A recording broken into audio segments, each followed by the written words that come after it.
Today's topic centralisation and decentralisation. आपके फ्लोर के प्रिंसिपल मैंने लगभग 7 पॉइंट बता दिया है।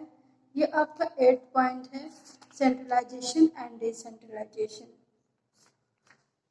इस टॉपिक में आपको है centralization refers to connection of authority और power in a few hand at the top level.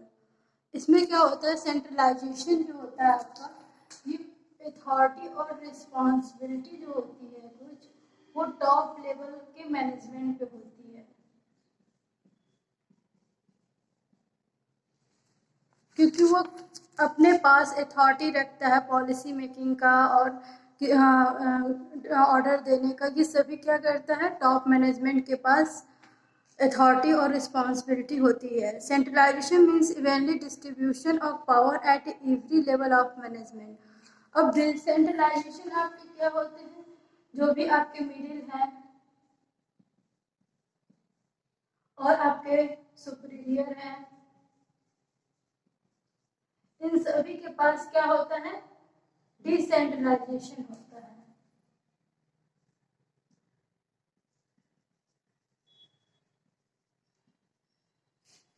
क्योंकि सारा अथॉरिटी रिस्पॉन्सिबिलिटी आपका टॉप लेवल मैनेजमेंट ही नहीं रखेगा, क्योंकि कुछ अथॉरिटी और रिस्पॉन्सिबिलिटी क्या होता है, सभी लेवल में वो डिवाइड कर देता है।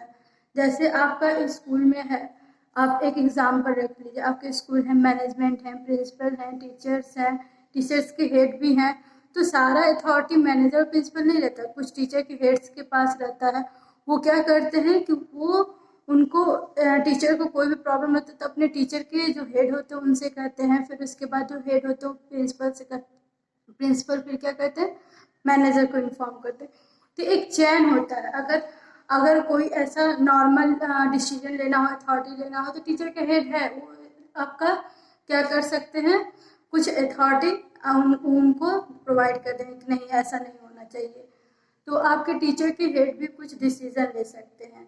तो उसी के अकॉर्डिंग क्या होता है, सेंट्रलाइजेशन और डिसेंट्रलाइजेशन में, सेंट्रलाइजेशन में कुछ अथॉरिटी और पावर जो होते हैं, मेन अथॉरिटी और पावर वो टॉप लेवल मैनेजमेंट में होते हैं, और डिसेंट्रलाइजेशन होता है तो कुछ आपके अथॉरिटी और रिस्पॉन्सिबिलिटी क्या होते हैं, अदर भी आपके डिपार्टमेंट में, उसको हम क्या करते हैं, डिस्ट्रीब्यूट कर देते हैं।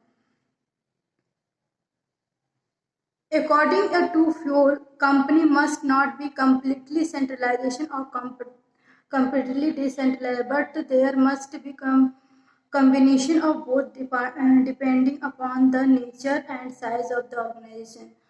हमेशा ये बात याद रखना चाहिए, कोई भी इंस्टीट्यूशन या टोटली सेंट्रलाइजेशन पे या टोटली डिसेंट्रलाइजेशन पे डिपेंड नहीं होना चाहिए, क्योंकि दोनों का मिक्सचर होना चाहिए। अगर आप सिर्फ सेंट्रलाइजेशन रखेंगे तो सिर्फ ये पर्सन हमेशा अथॉरिटी और रिस्पॉन्सिबिलिटी लेगा, तो बाकी लोगों को हमेशा इसको डिस्टर्ब करना पड़ेगा, जिससे आपका बिजनेस का, फॉर्म का डिस्ट्रैक्ट हो सकता है। कोई भी आपका डिसीजन लेने का या वर्क करने का डिस्ट्रैक्शन हो सकता है, कॉन्फ्लिक्ट भी हो सकता है।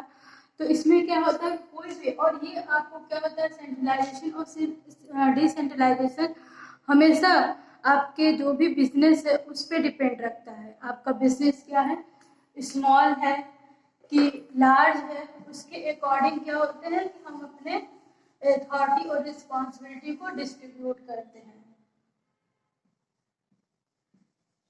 स्मॉल फॉर्म है या ये क्या बोलते हैं, बिग फॉर्म है, ये सब किस पे सेंट्रलाइजेशन और डिसेंट्रलाइजेशन डिपेंड करता है, आपके फॉर्म पे करता है कि आपका फॉर्म बड़ा है या छोटा है, उसके अकॉर्डिंग आप डिसेंट्रलाइजेशन और सेंट्रलाइजेशन कर सकते हैं। जैसे शॉप है, मान ली एक शॉप है, सोल प्रोप्राइटर है, वो वर्क कर रहा है, तो वो अब डिसेंट्रलाइजेशन का यूज तो नहीं कर सकते, क्योंकि वो एक अकेला है, वो खुद डिसीजन ले सकता है, तो वो पूरी तरह उसके पास सेंट्रलाइजेशन का हैंड ओवर है। तो इसलिए आपके फॉर्म पे डिपेंड करता है। अगर आप चले जाइए, जैसे बड़े बड़े मॉल हैं, आपने देखा है मॉल में, वहाँ पे क्या होता है कि वहाँ पे हर डिपार्टमेंट का हेड होता है, तो हर डिपार्टमेंट के हेड को क्या होता है, कुछ न कुछ आपको डिस्ट्रीब्यूट किए रहते हैं अथॉरिटी और रिस्पॉन्सिबिलिटी। तो फ्यूल का ये प्रिंसिपल यही कहता है कि ये जो सेंट्रलाइजेशन और डिसेंट्रलाइजेशन है आपका टोटली नहीं होना चाहिए, या तो डिसेंट्रलाइजेशन टोटली नहीं होना चाहिए, या रिसेंट्रलाइजेशन टोटली नहीं होना चाहिए, या डिसेंट्रलाइजेशन टोटली नहीं होना चाहिए। दोनों क्या होना चाहिए, मिक्सचर होना चाहिए। डिपेंड ऑन द फॉर्म, आपके फॉर्म पे डिपेंड करता है, फॉर्म आपका कैसा है, लॉन्ग है या शॉर्ट है या सोल प्रोप्राइटर है, या मतलब आपका कोई पार्टनरशिप या बहुत बड़ी जैसे रिलायंस कंपनी हो गई, टाटा कंपनी हो गई, ऐसे सब फॉर्म है, तो उसके अकॉर्डिंग क्या होता है आपका सेंट्रलाइजेशन और डिसेंट्रलाइजेशन दिया जाता है। देखिए कुछ हम आपको डिफरेंस बता देते हैं सेंट्रलाइजेशन और डिसेंट्रलाइजेशन में। मीनिंग के अकॉर्डिंग है, it is refers to consideration of power और authority to higher level only. इसमें क्या हो जाता है कि जो पावर होते हैं आपके, अथॉरिटी होते हैं, वो किसको ज़्यादा दिया जाता है, आपको बताया था ना कि टॉप लेवल मैनेजमेंट को, यानी हायर लेवल ओनली जो होते हैं उन्हीं को मिला रहता है, वही वो क्या करते हैं उसको यूज करते हैं। It refers to decentralization में it refers to every distribution of power and authority at every level of management। अब decentralization क्या होते हैं आपके every level of management को होते हैं, टॉप लेवल को छोड़ करके मिडिल हो गया, सुपीरियर हो गया, इसमें भी डिवाइड होते हैं, कई डिपार्टमेंट डिवाइड होते हैं। अब देखते हो पढ़ते हैं HR डिपार्टमेंट, मैनेजमेंट डिपार्टमेंट, तो बहुत सारे आपको वर्क करते हैं, उनकी भी यूनियन होती है, उनको भी कुछ अथॉरिटी रिस्पॉन्सिबिलिटी मिली रहती है। तो हर एक डिपार्टमेंट में आपको अथॉरिटी और रिस्पॉन्सिबिलिटी क्या करते हैं, डिवाइड किए रहते हैं। Authority at a different level, top level management retain maximum authority, the authority with middle and lower management is very low. मैंने पहले ही बताया था आपको कि जो टॉप लेवल मैनेजमेंट है उसके पास क्या होती है, अब उसके पास हायर लेवल की अथॉरिटी होती है। टॉप लेवल के जो होते हैं मैनेजमेंट, इनको हाई अथॉरिटी रिस्पॉन्सिबल होती है।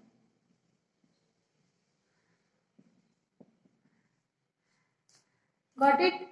और जो आपके टॉप मिडिल होते हैं, लोअर होते हैं लेवल, इसको कई कहते हैं मिडिल, लोअर, सुपीरियर, ये जो होते हैं इनको क्या होता है, इनको मिनिमम डिस्ट्रीब्यूट किया जाता है। जैसे the authority is the systematically divided eight every level, इनको तो हाई लेवल की अथॉरिटी रहती है, लेकिन इनको डिपार्टमेंट के अकॉर्डिंग इनको क्या की जाती है, अथॉरिटी और रिस्पॉन्सिबिलिटी प्रोवाइड की जाती है। क्योंकि हम ज़्यादा अथॉरिटी और रिस्पॉन्सिबिलिटी दे देंगे तो उसका भी मिसयूज होने लगेगा। पहले आपको हम पढ़ाए थे ना authority and responsibility, second point ही था फ्यूल का, तो उसमें क्या होता है कि ना ही आप ज़्यादा अथॉरिटी और ना ही ज़्यादा रिस्पॉन्सिबिलिटी दे सकते हैं, क्योंकि उसका मिसयूज बहुत जल्दी होने लगता है। आपको ज़्यादा अथॉरिटी मिल जाएगा तो उसका भी आप मिसयूज करेंगे, आपको ज़्यादा रिस्पॉन्सिबिलिटी मिल जाएगी तो उसकी भी आप क्या करेंगे, ज़्यादा मिसयूज करेंगे।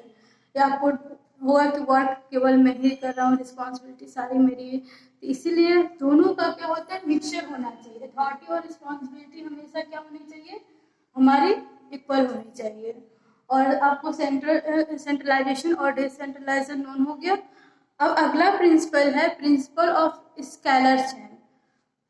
इसमें क्या होता है कि जो भी हमारे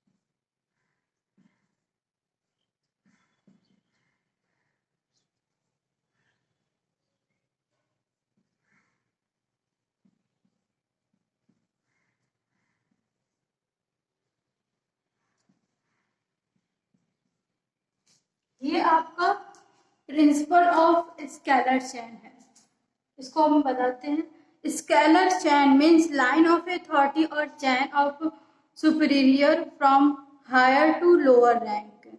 इसमें क्या होता है कि superior to higher to lower होता है।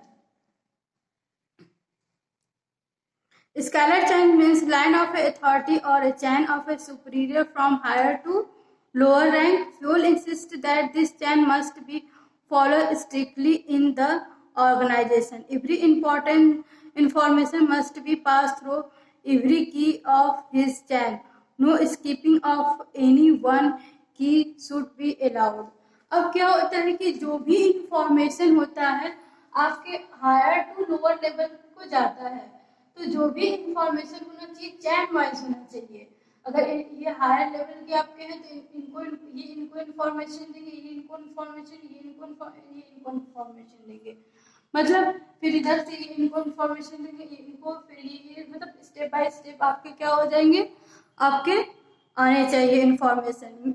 कोई भी मिस नहीं होना चाहिए। अगर अगर आपने क्या कि इंफॉर्मेशन यहाँ से आप इनको पता चला, ये चैन को मिस हो गया इंफॉर्मेशन, ये उस इंफॉर्मेशन का यूज नहीं कर पाया, तो इसकी वजह से बहुत मिसअंडरस्टैंडिंग हो जाती है। क्योंकि अगर आपके डिपार्टमेंट में कोई एक डिपार्टमेंट है उसको आपका इंफॉर्मेशन नहीं पता चला कि कंपनी ने क्या डिसीजन लिया, वो भी तो एक इम्पॉर्टेंट वर्क रखता है बिजनेस में। तो अगर उसको नहीं पता चल पाया कि हाँ हमको पता नहीं चला कि मैनेजर ने क्या डिसीजन लिया है, अब वो मिसयूज होगा वर्क का। क्योंकि information is the best communication for the business, क्योंकि इंफॉर्मेशन ही जो होता है कि वो बिजनेस को बेस्ट बनाता है। पता चला कि आप मैनेजमेंट ने कोई और डिसीजन लिया, प्रिंसिपल ने और डिसीजन लिया, उनको पता ही नहीं, स्कूल के हेड को जो टीचर के हेड हैं और दूसरे टीचर को पता है, तो कहेंगे अरे मैनेजर तो ऐसे बोले थे, तो हेड के हमें तो पता नहीं है, तो हम कैसे कर दें। तो ये सब चीज़ों को क्या होता है कि आपका इंफॉर्मेशन चैन वाइज होना चाहिए, मैनेजमेंट के थ्रू प्रिंसिपल के थ्रू, वो आपके स्कूल के जो टीचर हैं उनके हेड के बाद स्टूडेंट के भी हेड होते हैं, उनको जाना चाहिए। तो ये सब इंफॉर्मेशन क्या होता है, एक चैन वाइज होना चाहिए। और ये इसको हम क्या कहते हैं, ये फिगर मैंने बनाया है, ये फिगर को हम क्या कहते हैं, गैंग प्लान।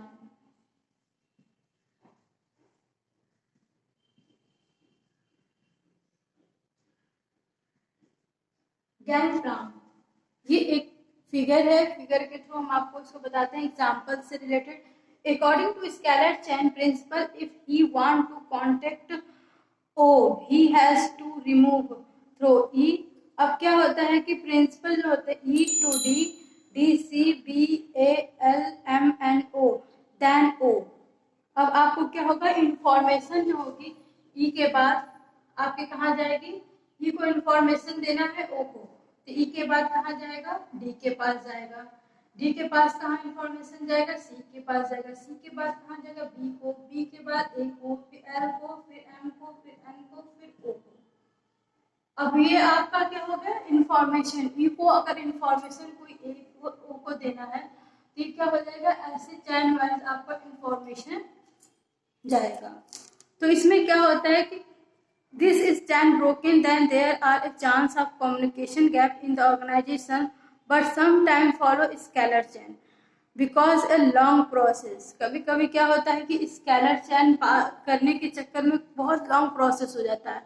अब आपको मैं बता रही हूँ कि इसके बाद इसको इंफॉर्मेशन ये स्टेप बाय इंफॉर्मेशन कहाँ जाएगा, ओ के पास इंफॉर्मेशन जाएगा। तो ये एक लंबा प्रोसेस होता है। कभी कभी इसमें अगर आपका इंफॉर्मेशन इनके पास नहीं पास हो पाया तो उस इंफॉर्मेशन का मिसयूज हो सकता है, तो फिर क्या होगा, but sometimes follow scalar chain become a long process, and if some important information has to be passed, it get a delay also in a case of emergency and urgent information। अब इसमें क्या होता है कि कभी कभी कोई बहुत ही अर्जेंट इंफॉर्मेशन होते हैं जिसको हमको बहुत जल्दी इसको पास करना पड़ता है, तो ये एक स्केलर चैन के अकॉर्डिंग क्या हो जाएगा, ये लंबा प्रोसेस हो जाएगा। लंबा प्रोसेस होगा ना, कोई इंफॉर्मेशन बहुत जल्दी हमको उसको गॉट करना है, लेकिन ये स्केलर चेन की वजह से क्या हो जाएगा, आपका बहुत लंबा प्रोसेस हो जाएगा।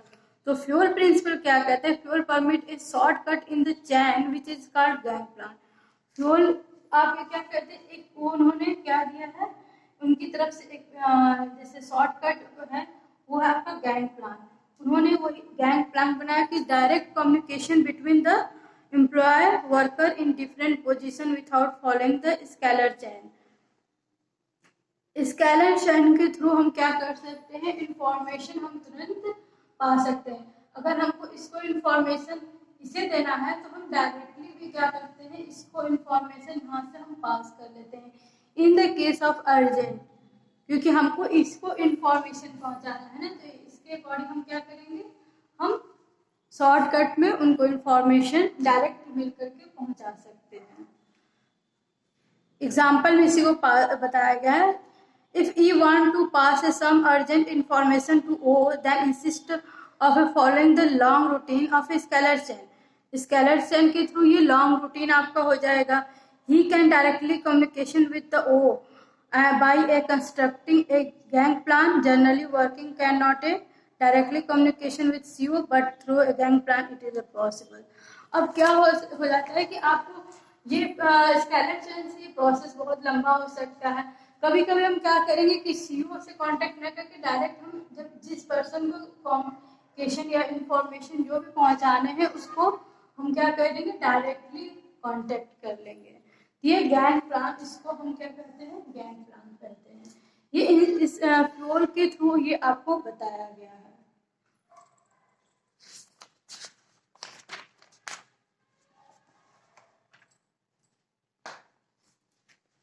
आपका नेक्स्ट पॉइंट है, आपका 10 पॉइंट है,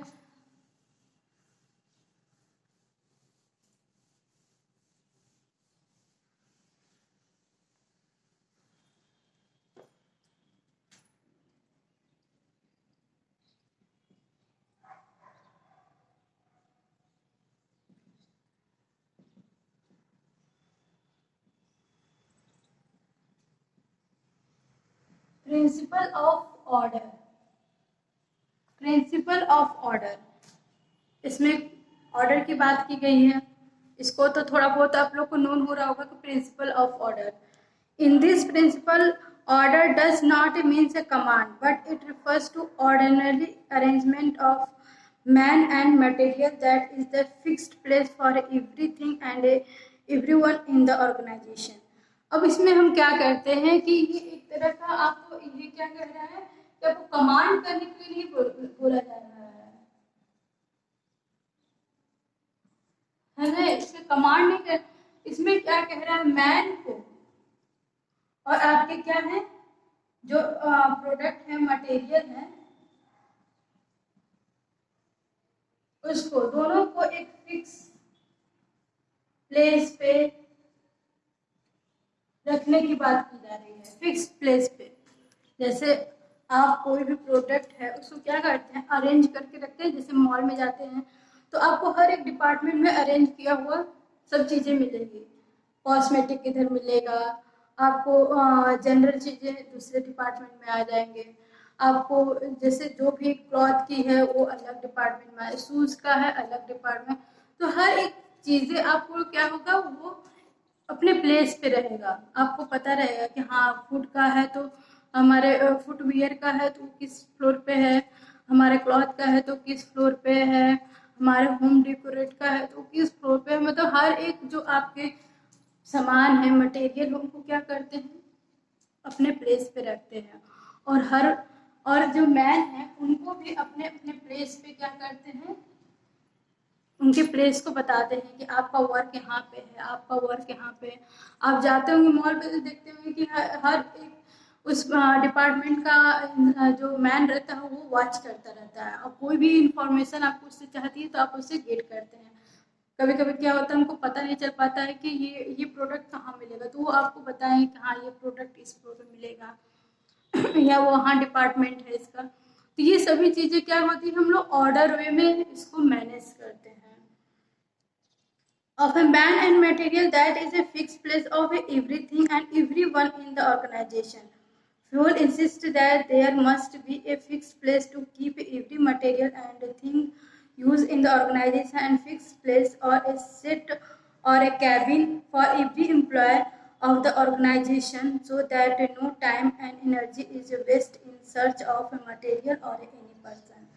हर एक पर्सन का केबिन, हर एक पर्सन का अपना प्लेस, हर एक मटेरियल का अपना प्लेस वाइज रहेगा, तो आपका टाइम वेस्ट नहीं होगा। वो चीज़ें क्या होंगी, आपको बहुत जल्दी मिल जाएंगी। पता चला कि जैसे आप देते हैं, कभी कभी आप राशन की दुकान में जाते हैं तो उस राशन की दुकान में क्या होता है, हर एक प्रोडक्ट इधर उधर रहता है।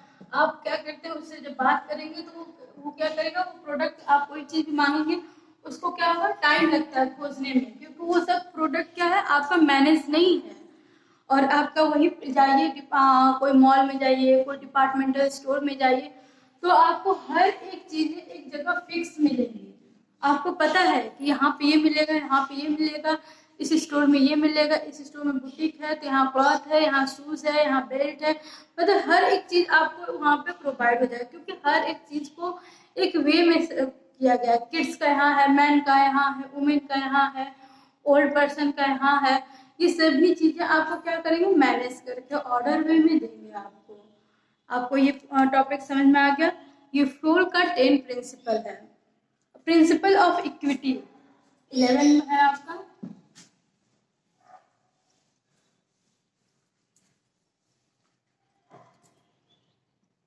इलेवन क्या है, principle of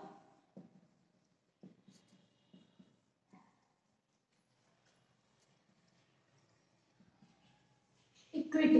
principle of equity है।